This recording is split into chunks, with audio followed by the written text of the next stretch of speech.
Apakah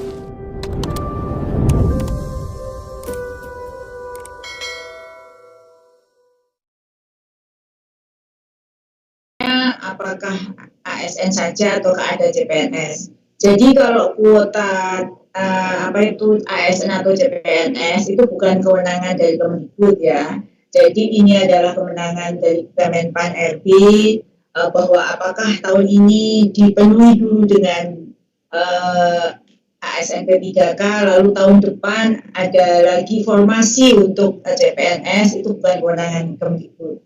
Kemendikbud hanya mengajukan kebutuhan, dan kebutuhan itu alhamdulillah berkat perjuangan Mas Menteri dan seluruh organisasi profesi seperti organisasi buruh yang ada, bukan hanya Kemendikbud sendiri, itu Kemenkyu ya. Kalau kita bicara minta formasi kebutuhannya 1 juta, lalu Kemenpan RB itu membeli, itu tidak hanya bisa seperti itu.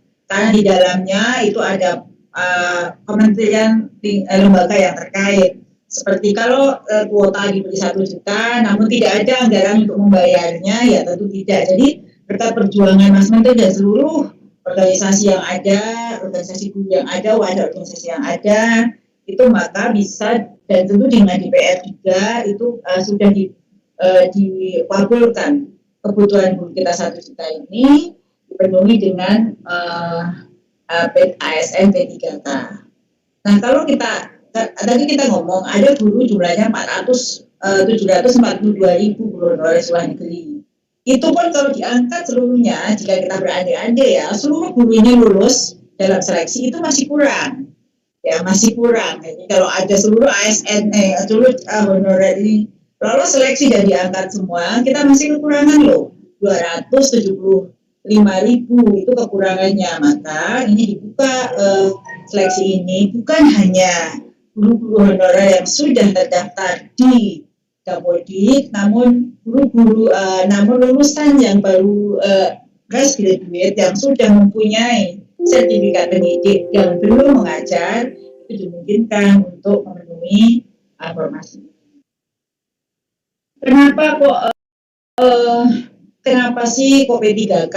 Apa sih keuntungannya dengan seleksi guru P3K, ASN P3K?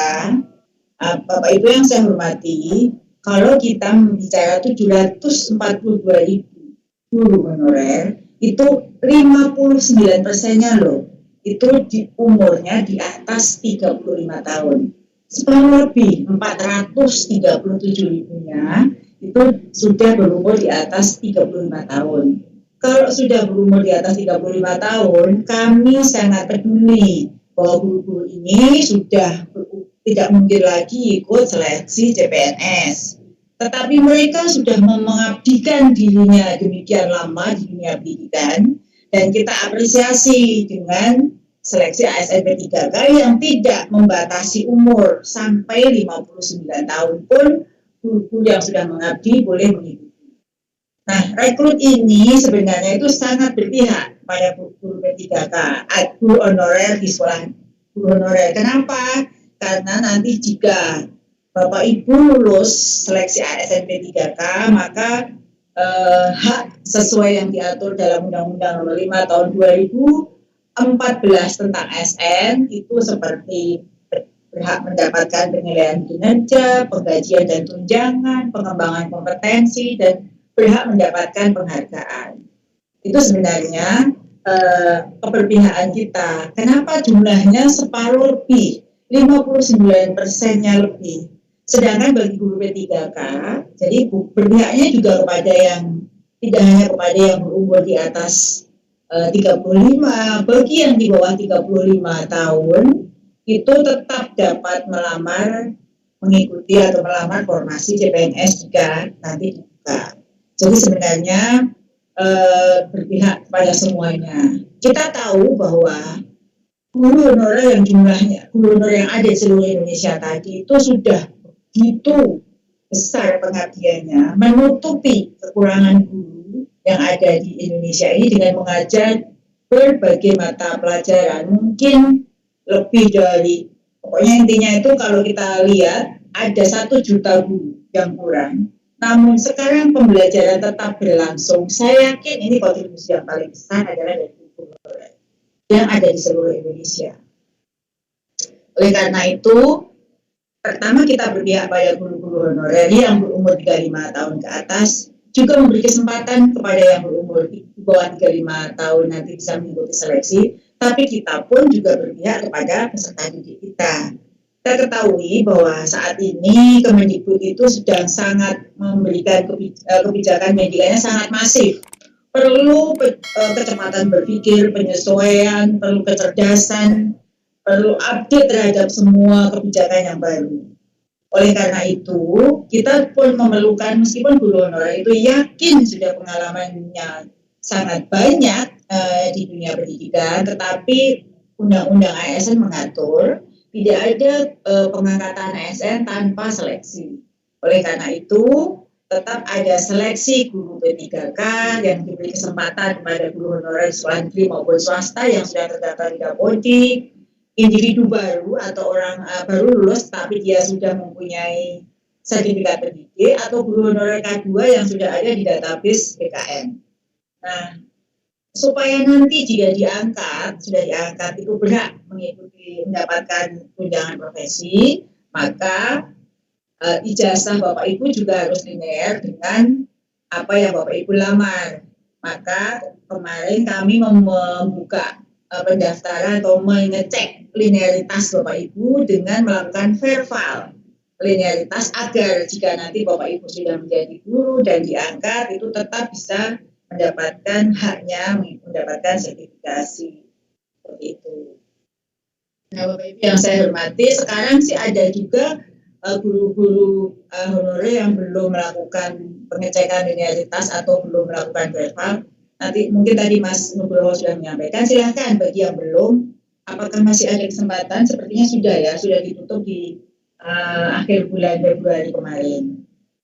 Nah, Bapak Ibu yang saya hormati, tadi saya sampaikan bahwa semuanya Undang-Undang ASN mengatur bahwa seluruh ASN itu harus ketika diangkat harus melalui sebuah proses seleksi.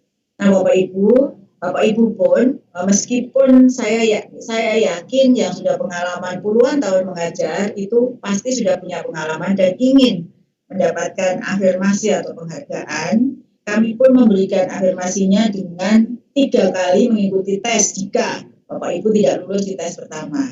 Itu penghargaan yang pertama. Penghargaan yang lain bahwa sebenarnya meskipun ada tes, Bapak Ibu hanya bersaing dengan diri sendiri. Bagi yang sudah mengabdi di SMPA dan dia memenuhi passing grade, maka yang ada di SMPA itu yang diangkat. Meskipun mungkin ada nilai yang di atas yang ada mengajar di SMPA itu. Artinya sebenarnya Bapak Ibu cukup mempersiapkan diri dengan baik, bersaing dengan diri sendiri, bisa melewati passing grade, maka itulah yang akan diangkat. Jika Bapak Ibu yang ada di SMPA itu bahasa Indonesia misalnya tidak lulus passing grade, baru diisi oleh calon lain, ya gitu ya.